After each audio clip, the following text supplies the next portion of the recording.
Dans une zone de guerre en Irak, plusieurs extrémistes d'Al-Qaïda ont fait prisonnier des soldats américains. Pendant ce temps, un soldat nommé John Triton observe la scène de loin et ses supérieurs lui ordonnent de ne pas attaquer avant l'arrivée des renforts.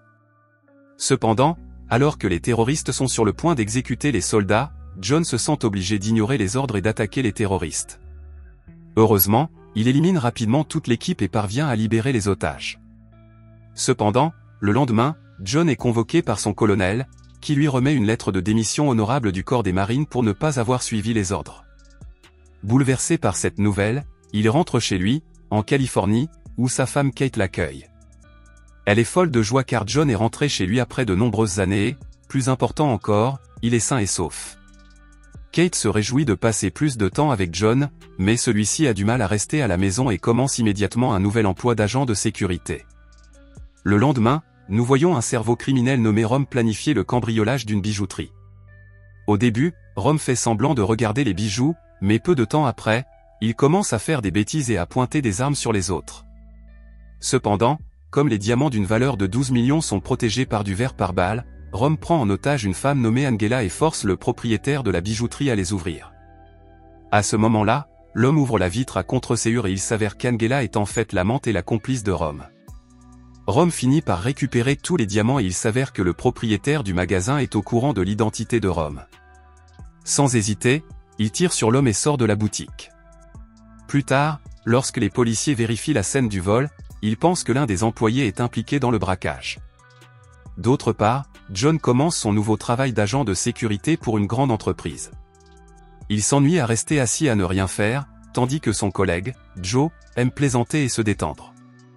Soudain, ils reçoivent un appel du 12e étage indiquant qu'un enfant de sexe masculin est en train de semer la pagaille dans le bureau en agressant et en injuriant son ex-petite amie. John et Joe se rendent immédiatement sur les lieux et tentent d'arrêter l'homme, mais celui-ci est tellement hostile que John doit le traîner de force en bas de l'immeuble. Plus tard, lorsque ses gardes du corps arrivent, l'homme s'enhardit et commence à narguer John, déclenchant ainsi une bagarre.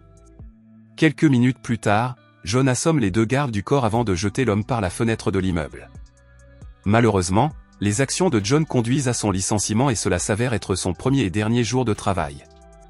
Plus tard, John et Joe s'assoient un moment et, alors qu'ils discutent, John dit qu'il ne connaît rien d'autre que l'armée et qu'il ne peut pas faire un travail normal comme les gens ordinaires. Cependant, Joe lui dit que la seule chose constante dans la vie est le changement et qu'il devrait apprécier d'être à la maison avec sa famille si c'est ce que la vie lui réserve. Plus tard, lorsque John arrive à la maison, Kate lui demande comment s'est passée sa journée et il ment, affirmant que tout s'est bien passé. Cependant, quelques instants plus tard, Kate voit par hasard le reportage sur la bagarre brutale impliquant l'agent de sécurité, qui n'est autre que John. Voyant sa détresse, Kate lui propose de partir à la montagne pour se ressourcer. Le lendemain, John et Kate partent camper dans les montagnes. Après avoir roulé pendant un certain temps, ils décident de s'arrêter en cours de route pour prendre un encas. Par coïncidence, ils s'arrêtent à la même station-service que Rom et ses amis. John entre alors dans le magasin, tandis que Kate reste dans la voiture. Soudain, un policier arrive sur les lieux, ce qui inquiète la bande criminelle. Le policier ne les reconnaît pas et commence à discuter avec Rom, qui est en train de faire le plein de sa voiture. Mais Morgan, excédé sans raison, s'approche du policier et lui tire une balle dans la tête. À court d'options, Rom ouvre le feu sur l'autre policier et le tue également. Lorsque John entend une agitation à l'extérieur, il tente d'enquêter, mais il est rapidement assommé par Bennett. Angela tire sur l'employé du magasin avant que le groupe ne se précipite à l'extérieur. Il découvre alors Kate dans la voiture et décide de la garder en otage au cas où il serait arrêté par la police. Au moment où John commence à se réveiller, Morgan tire sur le réservoir d'essence, provoquant une forte explosion dans le magasin. Cependant, John est toujours vivant et indemne. Il monte immédiatement dans la voiture de police et signale l'incident par radio. Il commence alors à suivre les criminels, qui l'attaquent sans relâche, mais John, qui a été entraîné sur le champ de bataille, n'est pas affecté. Par la suite, Rom tente de faire sortir John de la route, mais ce dernier s'acharne et les suit. Finalement, Rom conduit jusqu'au bord d'une falaise et ils ouvrent le feu sur John, le faisant plonger dans le précipice et s'écraser en contrebas. Mais comme leur voiture est accidentée, les criminels décident de traverser les marais pour éviter la police. Pendant ce temps, un détective nommé Van Buren arrive à la station-service et apprend l'appel radio de John. Il reçoit un appel concernant l'incident de la falaise et se rend immédiatement sur les lieux. Soudain, John, toujours vivant, apparaît et l'informe que sa femme a été enlevée par des criminels. Cependant, comme l'affaire a déjà été confiée à la police, Van refuse que John les poursuive. Il lui explique également à quel point ces gens sont dangereux, mais John n'en a cure. De l'autre côté, Rome et son groupe se promènent dans le marais et Kate commence à se battre avec les garçons jusqu'à ce que Bennett l'attrape. Bientôt, Morgan en a assez de marcher dans le marais et se dispute avec Vesra pour savoir qui est responsable de leur situation. Rome est irrité par leur discussion et tire sur Vesra sans raison apparente.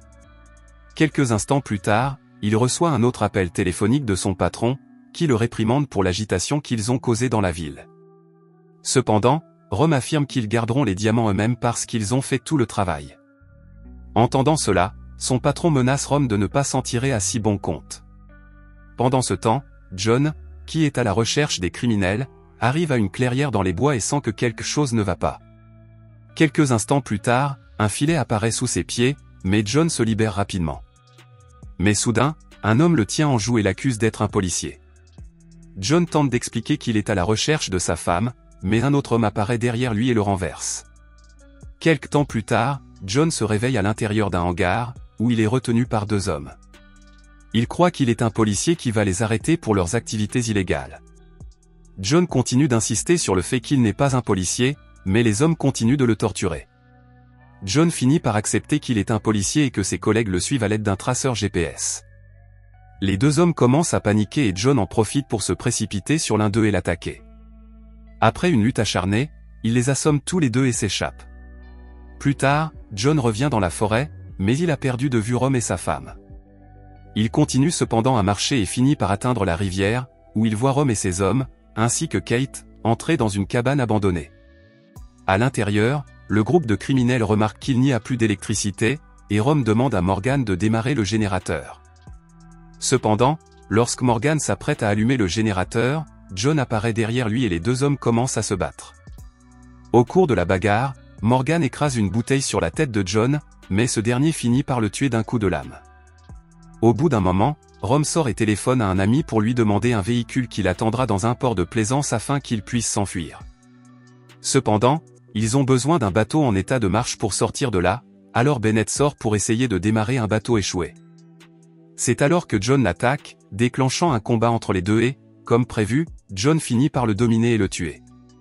Il cache ensuite Bennett et Morgan sous la hutte. Au même moment, l'inspecteur Van arrive sur les lieux, mais donne à John la permission de faire ce qu'il a à faire.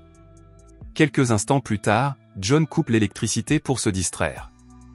Kate en profite pour s'échapper de la cabane, mais elle est suivie et rattrapée par Angela. John entre par la fenêtre de la cabane et confronte Rome. L'inspecteur Van entre également dans la pièce, mais pointe étonnamment son arme sur John. Il s'avère que c'est lui qui appelait constamment Rome pour qu'il lui remette les diamants. Cependant, Van hésite un instant, alors John se jette sur lui et l'utilise comme bouclier, tandis que Rome lui tire dessus. Quelques instants plus tard, Rome s'échappe et rattrape Angela et Kate, toujours prisonnières. Il tire ensuite sur un réservoir de carburant, détruisant la cabane. Heureusement, John parvient à s'échapper par la fenêtre et à atterrir dans la rivière. Lorsqu'il sort de l'eau, un garde-côte tente de l'arrêter, mais John le retient et lui vole son bateau et son arme. Pendant ce temps, Rome vole la voiture de Van et s'enfuit, mais en raison de la surveillance policière, il se rend vite compte qu'il doit l'abandonner. À la recherche d'un bon coup, Angela aborde un chauffeur de camion sur la route et lui demande de l'emmener. Peu après, elle tue le chauffeur et les criminels reprennent leur route. Pendant ce temps, John est toujours sur son bateau lorsqu'il entend à la radio qu'un chauffeur de camion a été tué. Il pense que les criminels se dirigent vers la marina de Rita, car il a entendu la conversation de Rome. Lorsqu'il arrive à la marina, il remarque la cabine du camion de Rome et monte à bord. Lorsqu'il ouvre la porte, il saisit Angela par le cou et la jette à travers le pare-brise du camion, la tuant et laissant tomber les diamants. Par la suite, Rome percute des cabanes pour tenter de faire tomber John du camion. Le camion entre en collision avec un bâtiment, provoquant une forte explosion, et Rome sort du véhicule, laissant Kate menottée à l'intérieur. John se lance alors à la poursuite du camion, qui s'écrase contre un bâtiment et se jette dans la rivière. John affronte ensuite Rome dans un entrepôt enflammé, après une lutte acharnée, le blesse grièvement et le jette dans le feu. Il part ensuite à la rescousse de sa femme, coincée dans la cabine du camion en perdition. John la sort de l'eau et, après quelques tentatives de réanimation, Kate commence à respirer.